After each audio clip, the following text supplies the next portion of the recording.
জমজমের পানি পানের বিশেষ কোনো নিয়ম আছে কিনা? জমজমের পানি পান করা এটার বিশেষ কিছু নিয়ম আছে, বিশেষ কিছু বিষয় আছে যেগুলো অন্য 10টা পানির ক্ষেত্রে নাই।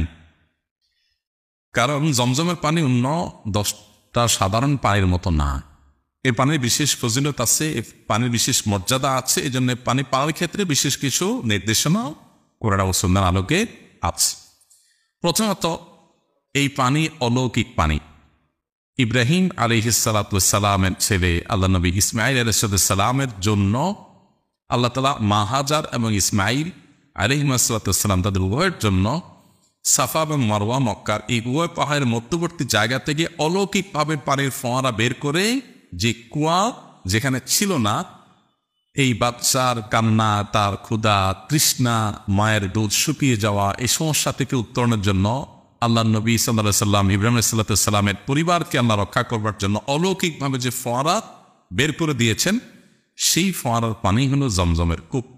এবং সেখান থেকে আজ হাজার হাজার বছর ধরে লক্ষ লক্ষ কোটি কোটি মানুষ পানি পান করছে।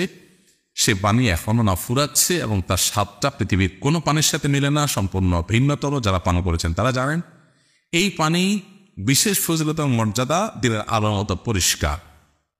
এই পানি সম্পর্কে নবী করিম সাল্লাল্লাহু আলাইহি সাল্লামের একটা হাদিস রয়েছে। তিনি বলেছেন, মা ও জমজমা তুআমু তুমিন ওয়া শিফা ও সাকমিন।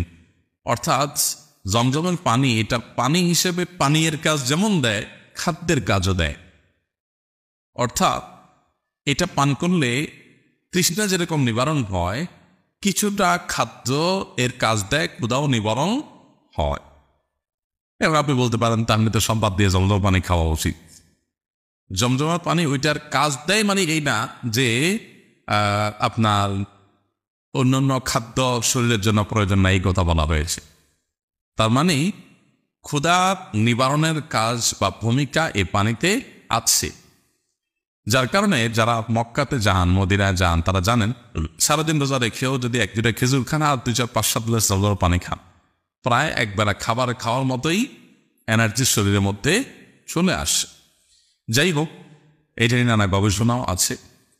আর জমজমের পানি সম্পর্কে নবী সাল্লাল্লাহু আলাইহি ওয়াসাল্লাম হাদিসের পরের অংশ হলো, এটা অসুস্থ এবং দুরারোগ্য ব্যাধিতে বা যে কোনো রোগে আক্রান্ত মানুষের জন্য শিফা আল্লাহ তাআলা পানিতে রেখেছেন, আরোগ্য লাভের উপাদান রেখেছেন। এই জন্য নবী করিম সাল্লাল্লাহু আলাইহি ওয়াসাল্লাম আমাদেরকে ঔষধ গ্রহণ করতে বলেছেন। তাদাও, তিনি বলেছেন অসুস্থ বলে তোমরা ঔষধ গ্রহণ করো।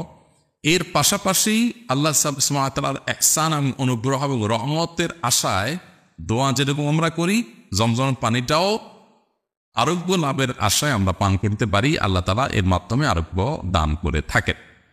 তাহলে জমজমের পানির বিশেষ কিছু ফজিলত এবং মর্যাদা আছে। এই জন্য পানের ক্ষেত্রেও বিশেষ কিছু সুন্নাহ বা আদব আছে। এর ভিতরে একটা হলো যে নবী করিম সাল্লাল্লাহু আলাইহি ওয়াসাল্লামের একটা হাদিস রয়েছে যে, মা ও জমজমা লিমা শুরিবালা।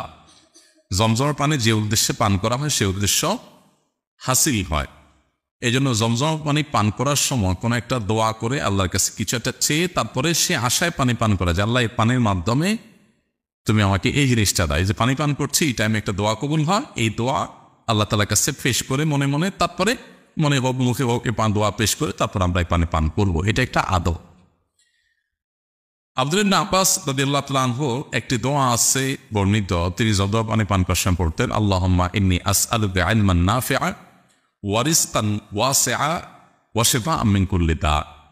আল্লাহ, তোমার কাছে আমি এই জমজম পানি পান করছির মাধ্যমে উপকারী ইলম চাই, যে জ্ঞান আমাকে উপকার দিবে, আমার কল্যাণ বয়ে আনবে, যে জ্ঞানের আমি আমল করবো, অন্যের উপকার সাধন করতে পারবো, এবং প্রশস্ত রিজিক, যে রিজিকের মধ্যে কোনো সংকীর্ণতা অভাব থাকবে না, সেরকম রিজিক চাই। ওয়াশিফাআম মিন কুল্লি দা, এবং যত রোগ হতে পারে সকল রোগ থেকে তোমার কাছে আমি আরোগ্য চাই। এই নিয়ত করে সে আশা করে তারপরে পানি পান করলে এটি সাহাবীর একটি সুন্নতের উপর আমল হবে। তাহলে জমজম পানি পান করা বিশেষ কোনো নেক নিয়ত নিয়ে পান করা যেতে পারে। দুরারোগ্য ব্যাধি থেকে মুক্তি, অন্যান্য কল্যাণ কামনা করে তারপরে পান করা যেতে পারে। এই বিষয়টি জমজম পানির জন্য স্পেশাল। এটা এই পানির স্পেশালিটি, এই পানিটাতে পান করা যেতে পারে, আমরা করতে পারি। এতে ইনশাআল্লাহ সুন্নাহর উপর আমল হবে। তবে অনেকে মনে করেন জমজমের পানি দাঁড়ায় পান করতে হয়। দাঁড়ায় পান করতে হয় এমন কোনো কথা নেই। তবে নবী করিম সাল্লাল্লাহু আলাইহি ওয়াসাল্লাম জমজম পানি দাঁড়িয়ে একবার পান করেছেন বলে হাদিস থেকে পাওয়া যায়। আবার অন্য হাদিসে আছে তিনি দাঁড়িয়ে এবং বসে দুই অবস্থাতেই জমজম পানি পান করেছেন। তো দাঁড়িয়ে যে পান করেছেন জমজম পানি, সেটা সম্পর্কে বেশিরভাগ মুহাদ্দিসদের বিশ্লেষণ হলো এটি বিশেষ পরিস্থিতির কারণে প্রয়োজনে তিনি করেছেন, অথবা দাঁড়িয়ে প্রয়োজনে পানি পান করলে সেটা হারাম হবে না এটা বোঝানোর জন্য তিনি করেছেন। কোনো কোনো ক্ষেত্রে নবী সাল্লাল্লাহু আলাইহি ওয়াসাল্লাম এরকম জায়েজ বোঝানোর জন্য কোনো আমল করে থাকেন, এটা সেরকম একটি কারণ। সাধারণ অবস্থাতে দাঁড়িয়ে পানি পান করার পর নবী সাল্লাল্লাহু আলাইহি ওয়াসাল্লাম খুব কঠোরভাবে নিষেধাজ্ঞা আরোপ করেছেন দাঁড়িয়ে যেন কেউ পানি পান না করে। এমনকি কেউ যদি কোনো কারণ ছাড়া, যৌক্তিক কারণ ছাড়া, কোনো বাধ্য হওয়া ছাড়া দাঁড়িয়ে পানি পান করে সেজন্য বমি করে ফেলে, সে হাদিসও কিন্তু রয়েছে সহিহ মুসলিমে। এই জন্য দাঁড়িয়ে পানি পান করার পর নবী সাল্লাল্লাহু আলাইহি ওয়াসাল্লাম পরিষ্কার নিষেধাজ্ঞা আছে। পানি পান করতে হয় বসে, আমাদের স্বাস্থ্যের জন্য এটা উপযোগী না। যে কোনো মুহূর্তে একটা দুর্ঘটনা হতে পারে, দাঁড়িয়ে পানি পান করলে বসে শান্তশিষ্টভাবে স্বাভাবিকভাবে পানি পান করার পরে হাদিসে নির্দেশনা রয়েছে। এই জন্য জমজমের ক্ষেত্রে তার ব্যতিক্রম না। তবে যেহেতু নবী সাল্লাল্লাহু আলাইহি ওয়াসাল্লাম জমজম দাঁড়িয়ে পান করেছেন বলে প্রমাণিত হয়েছে, মুহাদ্দিসরা বলেছেন এটা বিশেষ কারণে, অতএব বিশেষ কোনো প্রয়োজন হলে দাঁড়িয়ে পান করা জায়েজ আছে, কিন্তু সাধারণ অবস্থাতে বসে পান করাটাই হলো পানি পানের আদব। তাছাড়া নবী করিম সাল্লাল্লাহু আলাইহি ওয়াসাল্লাম বা সাহাবায়ে কেরাম কেউ বসা অবস্থায় জমজম পানি কেউ দিছে আর তিনি সেই গ্লাস নিয়ে দাঁড়ায় গেছেন পান করার জন্য, এরকমটি কোথাও পাওয়া যায় না। অতএব জমজম পানি পান করার জন্য দাঁড়ায় যেতে হবে, দাঁড়ায় পান করতে হবে, এটা সঠিক কথা না। আমাদের দেশে অনেককে জমজম পানি দিলে তিনি ওই গ্লাস নিয়ে বসা অবস্থায় থাকলে সেখান থেকে দাঁড়ায় যান, দাঁড়ায় গিয়ে পান করেন, তো এটা কোনো প্রয়োজন নেই।